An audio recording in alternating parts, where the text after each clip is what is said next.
Really? You mean it? I was thinking all the way here on how to ask you. I was so nervous. I worried that you would say no, or that the offer would put you off. I'm glad that's not the case, though. Come on, let me show you where I live. Ta-da! It's not much, I know, but it's home for me, and feel free to make yourself at home too. I know it's pretty small, and as you can tell, I have quite an overflowing library of books. I don't know if any of them would interest you, but you're free to peruse. Just don't hurt them, okay? Don't give me that look. Of course you can hurt books. You can neglect them or tear them. Books are vessels to other worlds. They deserve your respect. Oh, those are my records. Don't judge me. I like them. Of course the record player works. What's the point of keeping something around if you're not going to use it? I know that CDs would be easier and take less space. Actually, most music is digital now, so CDs aren't really even used very much anymore. I just like the way it sounds. Something about it makes it sound more pure, more appealing to the soul. Would you like to see something else? Okay, I haven't shown these to anyone before, ever, so don't laugh or anything, okay? Promise? Alright, sit down and let me get it. Here we are. Okay, this album is full of pictures. I want you to look at them and tell me what you think. Do you like them? Really? You do? Honestly, or are you just saying that? Thanks. Yeah, I took them all. I like going around the city looking for these little secret places. The ones that hide in plain sight. The ones that are so full of magic, but no one really takes any notice. The hidden gems. I've always marveled at how there can be so many small, fascinating places that could go so unnoticed. I enjoy visiting them, but eventually I wanted to capture them, keep little snippets of their essence with me, always. Capture some of that magic in a photograph. I'm not good at it, I know, but I think I'm getting better. You're too kind. I recently started trying to draw them too, but I'm not quite as good at that.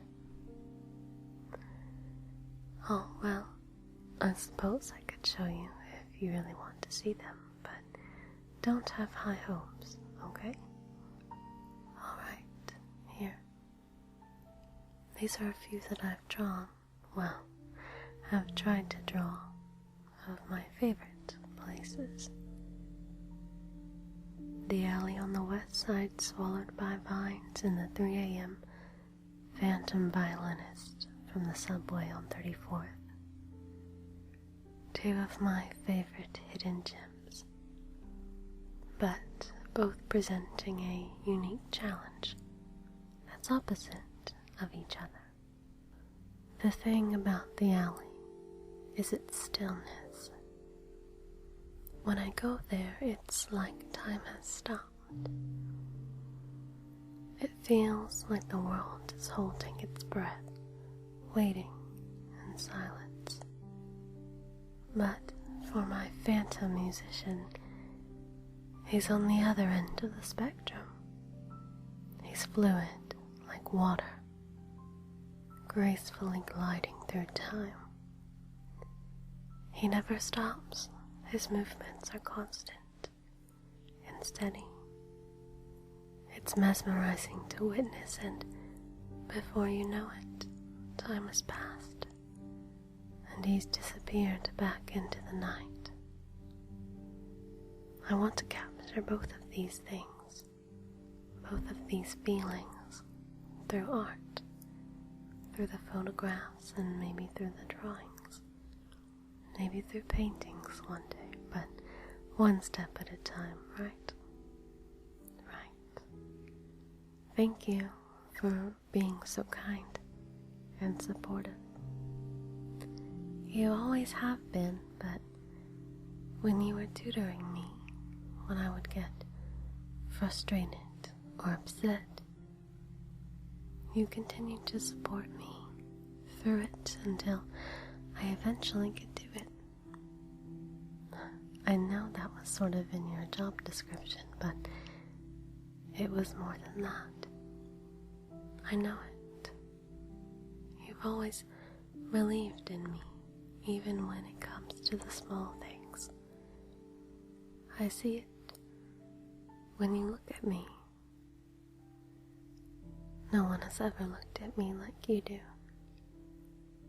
When you look at me, you see me, real and in front of you. And sometimes I swear, the way you look at me, it's like you're looking right into my soul. You make me feel nervous, vulnerable even, but in a good way, because you see more than what I show you, more than what I show the world.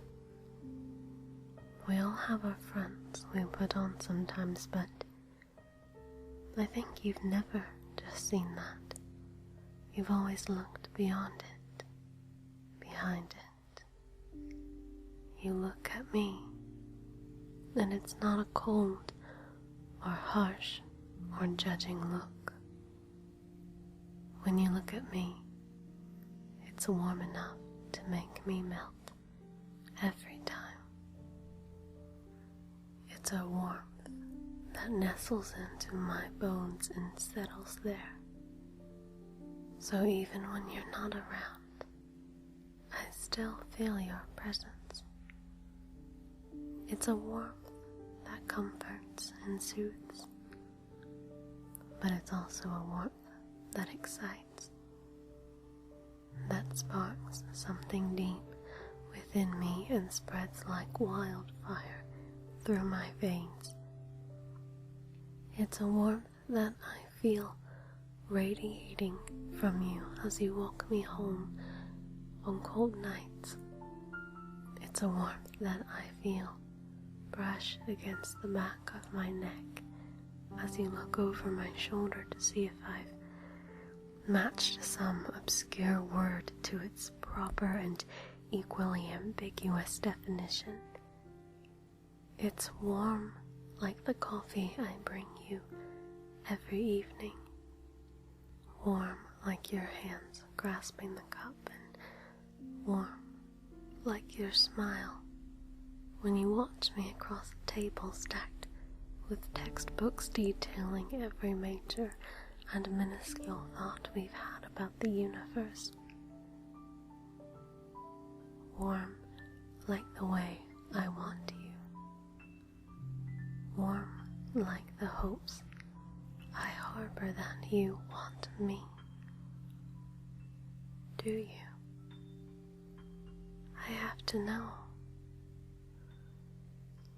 Do you want me this way? When you're with me, do you feel warm? Or are you still iced around the edges?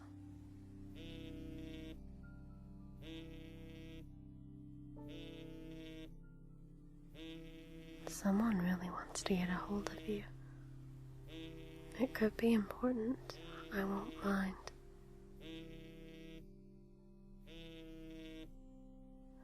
Are you going to get that, or are you just going to keep staring at me?